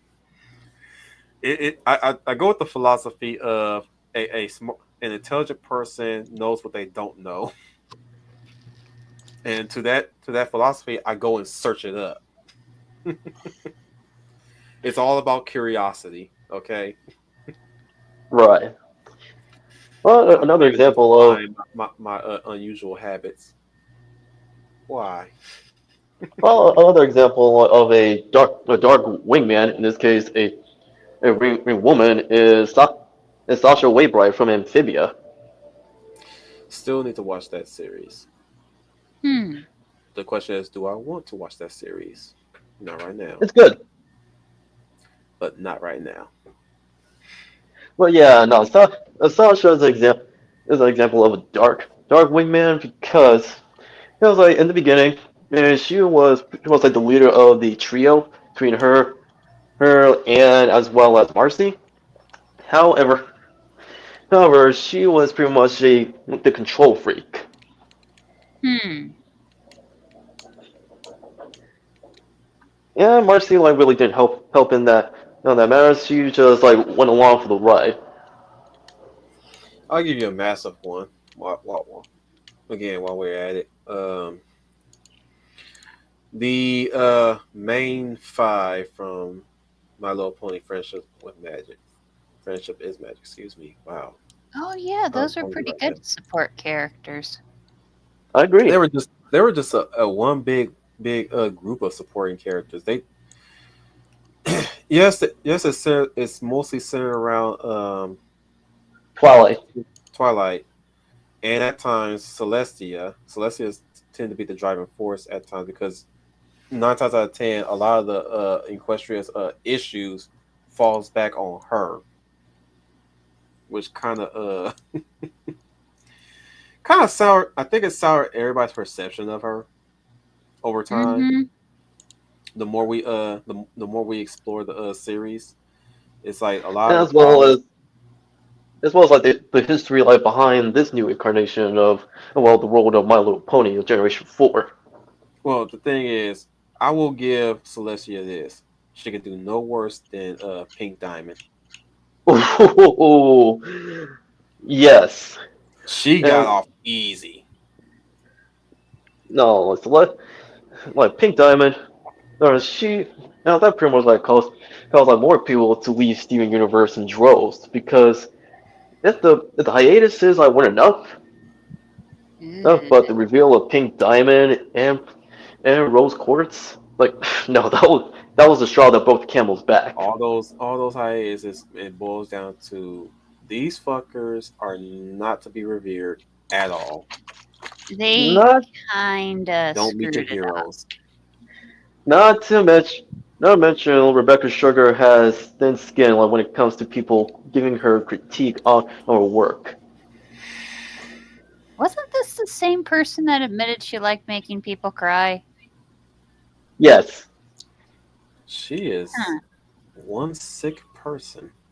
I want to make Well, we people know that. laugh. Why would I want to make them cry? Personally, I enjoyed. I've been enjoying the Common America series a lot more. Oh, now Common America has tons of supporting characters. Hey, Yes. Dark. I know you wrote Scooby Doo and Shaggy and Jay and Silent Bob and the like.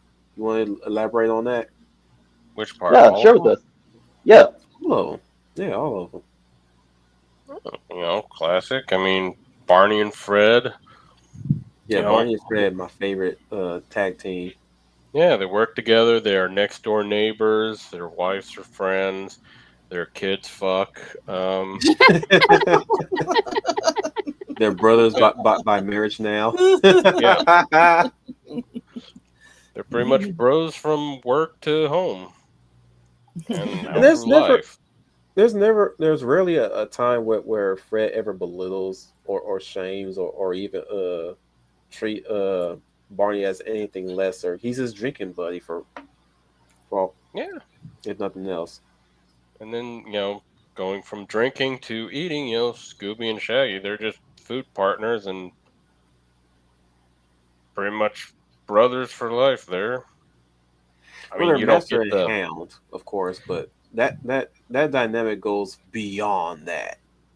And they never really play up the whole master and hound aspect. It's just like they're bros. Exactly. It's not like, say, Blue Falcon and Dynamite. If it's which is his cousin or one of his many cousins, and it's got that master hound aesthetic to it. Of course. Hey there, BF. Who the what the BF's in trouble? Dexter's Laboratory. Oh.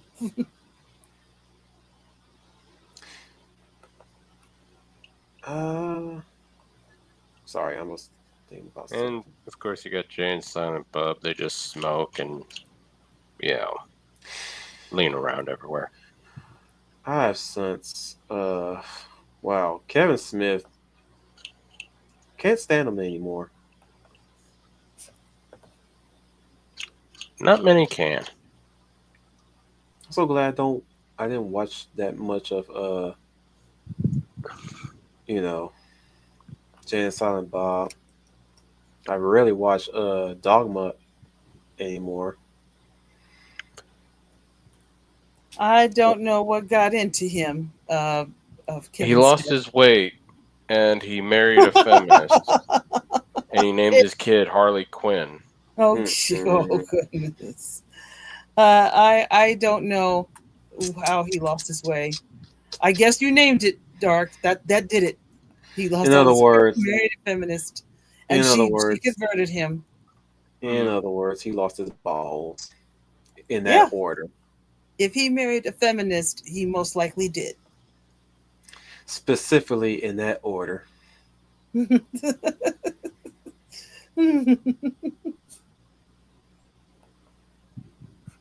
There is Gumby and his dog as well. True. Low Belly. There we go. His name was Low Belly. I remember way too many kids media. Oh, here we go. We got bros here for you, and they fly together like Top Gun style. Razor and T-Bone. SWAT Did we lose cats. Don? Oh, there he is. Yeah, I was I guess kicked we're out slowing. temporarily.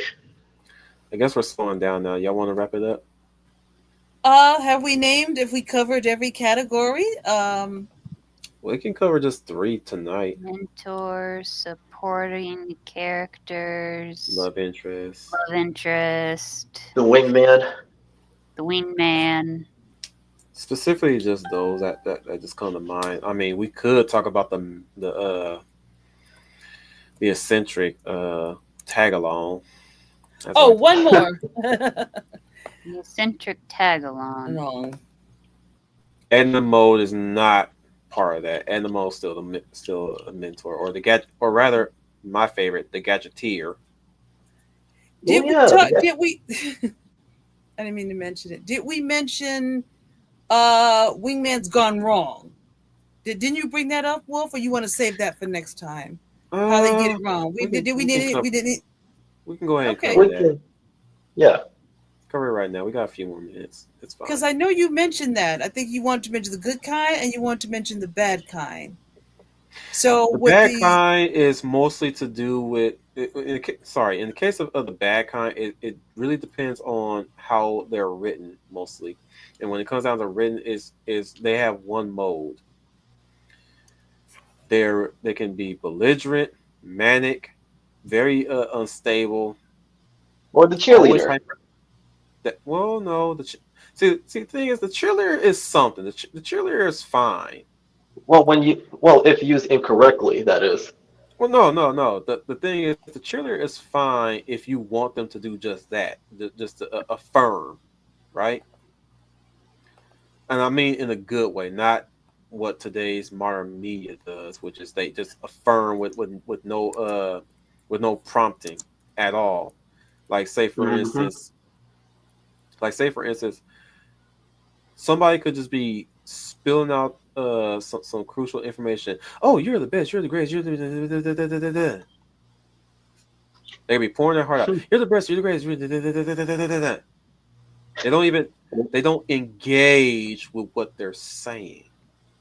Exactly. A support character is supposed to engage with the main character and what they're saying, what their vulnerabilities would be, what makes them tick and what makes them happy, or what can cause them at their breaking point. Like say for instance, I keep referencing them. I'm going to keep referencing them to the day I die. The DCAU characters. What happened when Superman you know rant about Darkseid and the prospect of them working with Darkseid to stop Brainiac.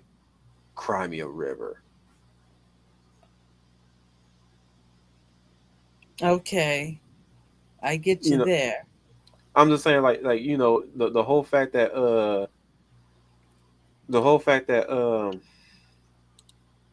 Superman and everybody along with everybody else were having this back and forth and like you know imagine if suddenly Batman start to gush and tell him how awesome he is, right? Mm-hmm. That's what I'm talking about. there's No, nobody engaging with the characters' fears, just anything the that the concerns. character. Basically, the more support character is supposed, like I said, it's supposed to you know allay the fears of the character, or if nothing else, if we're in a really dark place, they still have that shoulder to cry on, right? Mm-hmm. Oh, this Granted, starts giving we've me a seen reality check. way sorry, granted, we have seen way too much of them crying on each other. Like they're in a fucking Korean drama. Or What's the intermission? or they do those Like, long love confessions on the battlefield. oh Yeah. my goodness. We had it bad too with regular people too. Regular people did that bullshit too. Don't get it twisted now. But no, not dude, not oof, not to the effect of these motherfuckers. They think that's like the end all be all shit, you know? Oh my goodness. But no, yeah, the worst kind of cheerleading is them. They just they're robots. Let's say that they're robots at this point.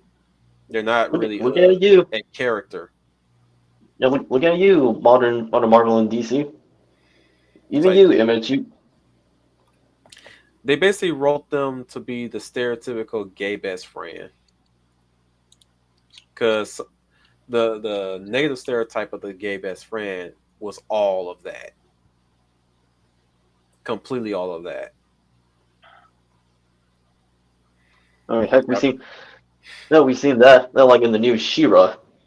Oh, oh. Oh yeah. I'm groaning because that, yeah. That just ruined that. I still don't know what that's even. Y'all want an I'm speechless example on that one. of that encapsulate this whole show?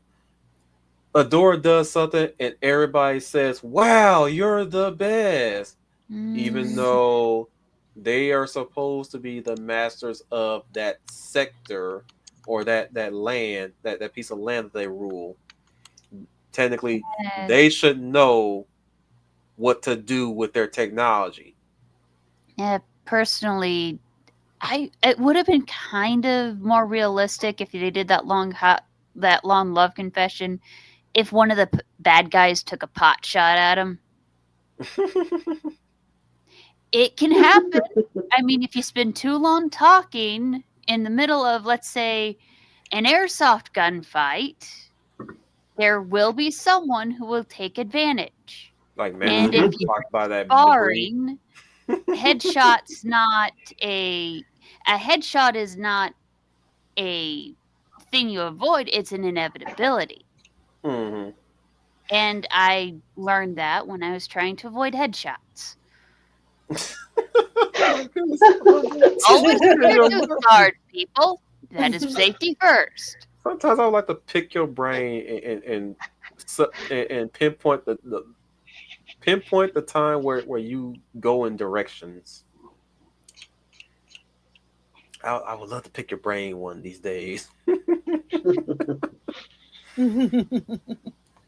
Well, First, you should have talked about avoiding getting headshot at some point. Like what? What does this involve you? Well, I kid.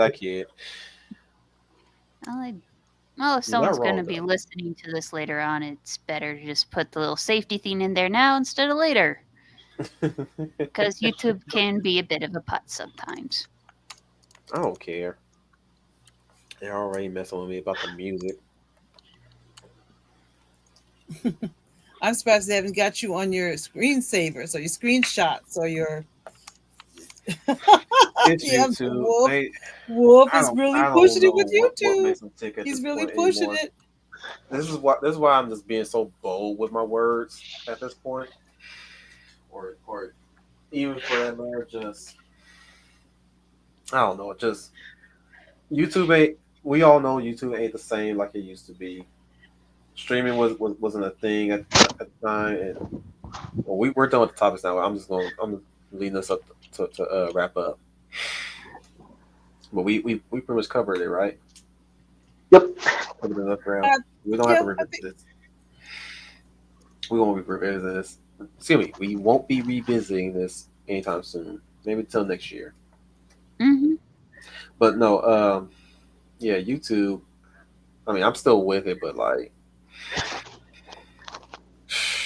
man, I wish the streaming service, the streaming stuff came when YouTube was all about you watching a trailer or you watching somebody's AMV in the like. Or watch, or watching like parts or a full length episode or movie. Yeah, everything changed when the producers stepped in. Or the, That as well as the corporate suits from Google bought YouTube. yeah, it's always the negative question of who's the boss, who's really the boss.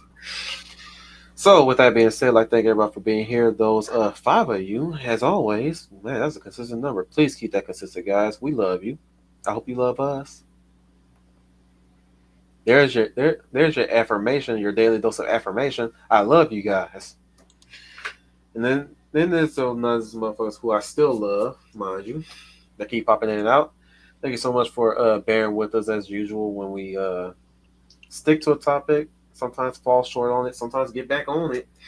But we do it for entertainment's sake. Put in the comments of any supporting characters that you like or the types of supporting characters that you like if you made it this far in the stream. Coming up, we will be, as we mentioned earlier in the middle of this the stream, we are doing a memorial of Val Kilmer. I'm a Huckleberry. Yep. Sad news, guys, that we lost him this early. Hmm. Yes, very sad. I wasn't expecting to lose him this early. And just as he was about to go through a procedure where his throat, as well as his vocal cords, would be restored.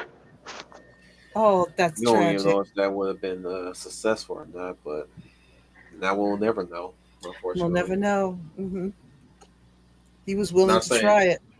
I'm just not saying that it wouldn't have worked, but we just don't know because he passed before the procedure happened, right? Yes. Yeah, that's pretty sad.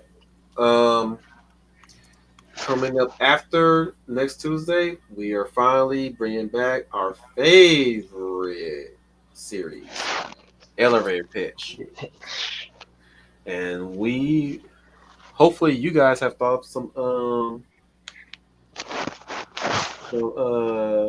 pitches for your adaptations. Don't tell me on stream. Wait till we get there when we cross that bridge, because I got one for you guys. But yeah, Dark, you got one? Not really. Not much of a pitcher. I was never good at baseball. Well, you gotta pitch a story idea if you want to join us in this. Two girls stuck in a diner. The AC's busted, so they're hot and sweaty, so they have to take Oh. off their clothes.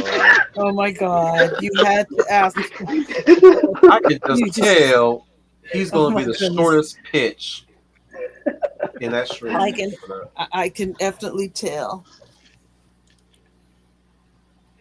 And I would not have it any other way. But Jack and Jill yeah. went up the hill, then they came back down, and one died, and they were never seen again. The end. That's a good story. Oh goodness!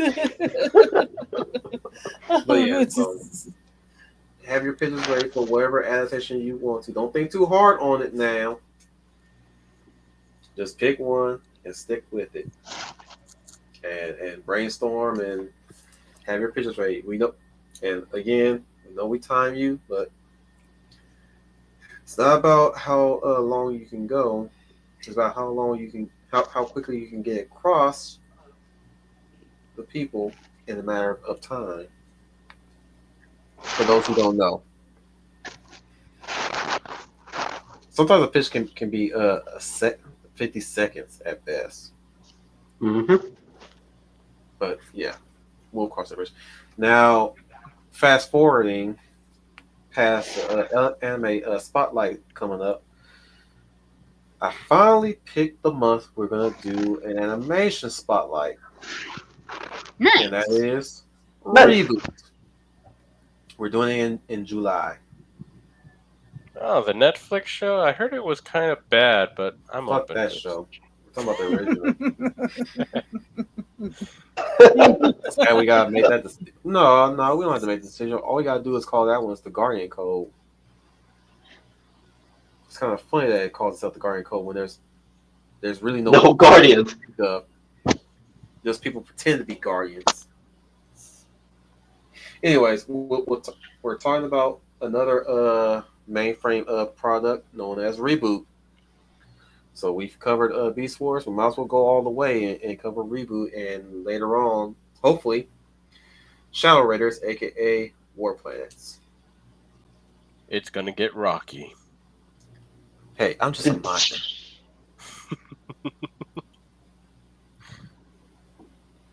Rocks is what I do. I'm just a minor. Anyways, yeah, we'll be covering that. And shut up. Anyways, there's gonna be some other stuff. I cannot speak right now because I'm hungry. What I'm trying to say. There's some other stuff I'm gonna be preparing in the future pretty soon. Somewhere in June as well, and definitely somewhere in somewhere in the fall. So basically, like clockwork, every year we'll have some of these stuff taken care of. My goodness, and my goodness, there's so many stuff that I want to take care of. But you know what?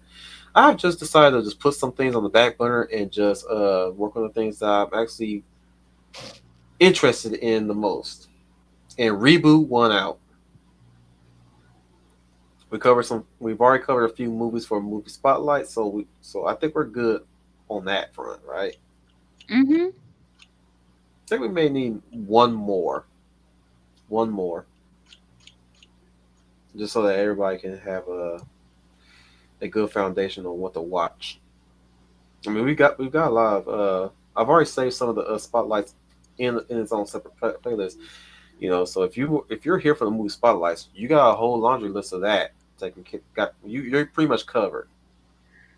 Well, we're also bringing back Manga Spotlight as well as Fanworks Book Club. Manga studies, yes, and I'm planning that out. Well, I think we're doing that in the fall. All right. We'll do it in the fall. So yeah, the Hound of the South, Dominic Powell. Thank you. Episodes that will happen next Thursday, as well as more to come this year before 2025 ends. This is the Hound of the South, Dominic Powell signing off, and remember, there's a light at the end of the tunnel. Always keep your head up because cynicism and nihilism are for losers. Y'all have a good night. The lovely lady of Adelaide plus size. Good evening, everyone. This is Leah Plus Size, your lovely lady of valor, and thanking you for joining us in the discussion of sidekicks or friends or either whatever the whole gambit that it covers. If you Supporting characters. Supporting characters, thank you. If you have a favorite supporting character from a novel or comic book, animated motion picture, animated show, films, please leave it in the comments below. I'm sure we'll very much appreciate this. And if you know anybody who is interested in this topic, please share the video out with them. I'm sure Wolf will appreciate that well. Thank you all for coming, and I just want to wish everybody a good weekend.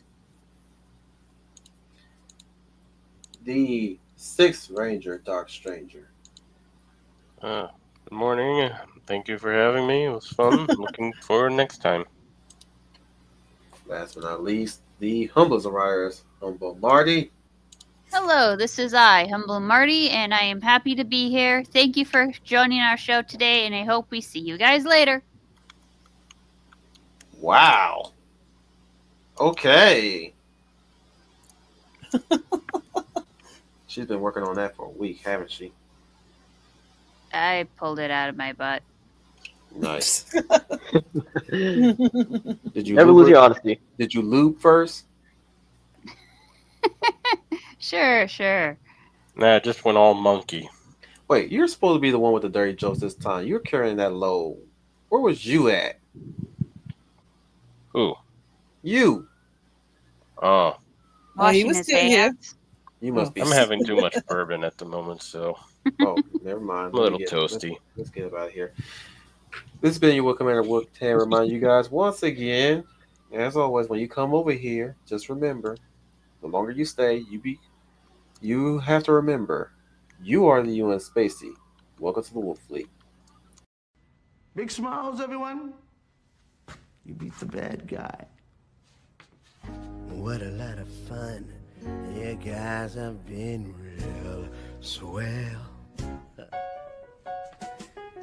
And there's not a one who can say this ended well. All those secrets you've been concealing, say you're happy now, once more with feeling. Now I gotta run. See you home.